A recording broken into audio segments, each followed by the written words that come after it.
Hi, today we're going to read chapter 6 of Mr. Popper's Penguins called More Troubles.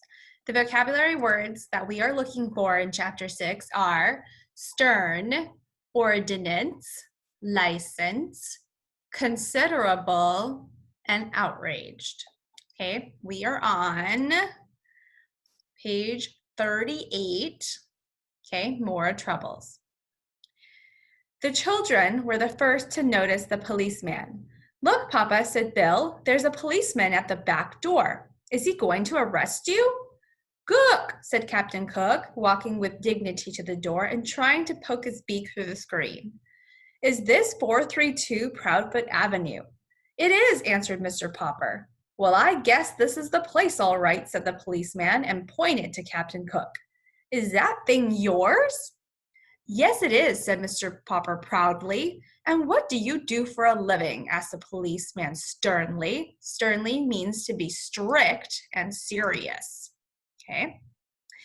"Papa is an artist," said Janie. "He's always getting paint and calcimine all over his clothes," said Bill. "I'm a house painter, a decorator," said Mr. Popper. "Won't you come in?"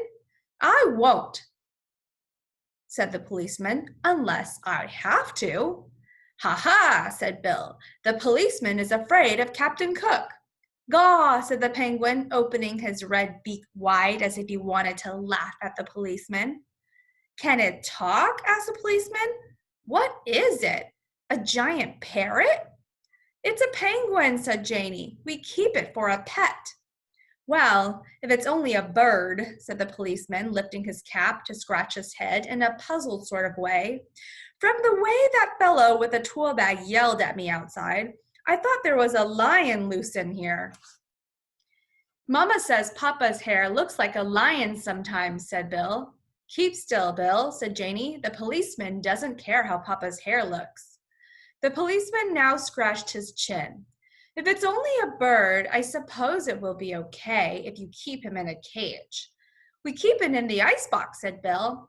"You can put it in the icebox for all I care," said the policeman. "What kind of bird did you say it was?" "A penguin," answered Mr. Popper. "And by the way, I might want to take him walking with me. Would it be all right if I kept him on a leash?" "I tell you," said the policeman, "honestly, I don't know what the municipal ordinance about penguins is, with or without a leash on the public streets. I'll ask my sergeant." Ordinance means, okay, that it's a law set by the city. The police officer doesn't know if there's a law about penguins being on a leash taken out for a walk. Okay, we're still on page 40, bottom.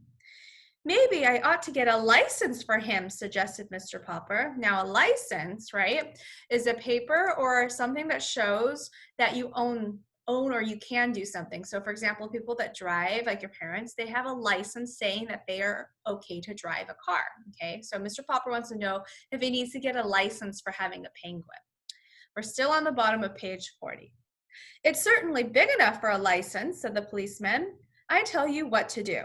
You call up the city hall and ask them what the ruling about penguins is. And good luck to you, Popper. He's kind of a cute little fellow at that, looks almost human. Good day to you, Popper, and good day to you, Mr. Penguin." When Mr. Popper telephoned the city hall to see about a license for Captain Cook, the penguin did his best to disconnect the telephone by biting the green cord. Perhaps he thought it was a new kind of eel.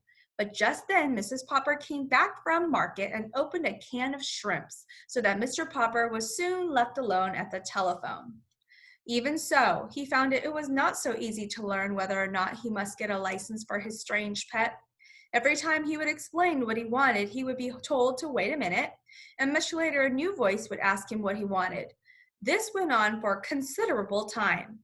Considerable means a large amount, okay? He had to wait a long time and be on the phone.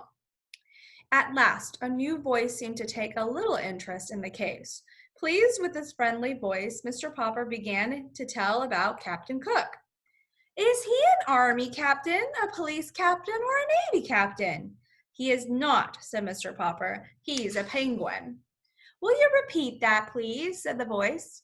Mr. Popper repeated it. The voice suggested that perhaps he better spell it. "Penguin." G-U-I-N, said Mr. Popper. Penguin. Oh, said the voice. You mean that Captain Cook's first name is Benjamin? Secret word of the chapter is Benjamin. That's the secret word. Not Benjamin, Penguin. It's a bird, said Mr. Popper. Do you mean, said the phone in his ear, that Captain Cook wishes a license to shoot birds? I am sorry. The bird hunting season does not open until November. And please try to speak up a little more distinctly, Mr. Topper.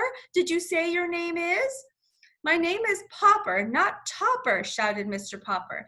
Yes, Mr. Potter, now I can hear you quite clearly. Then listen, roared Mr. Popper, now completely outraged. Outraged means angry. He's full of anger. Okay. If you folks at the City Hall don't even know what penguins are, I guess you haven't any rules saying they have to be licensed. I will do without a license for Captain Cook. Just a minute, Mr. Popwell. Our own Mr. Treadbottom of the Bureau of Navigation of Lakes, Rivers, Ponds, and Streams has just come in. I will let you speak to him personally. Perhaps he knows this Benjamin Cook of yours. In a moment, a new voice was speaking to Mr. Popper.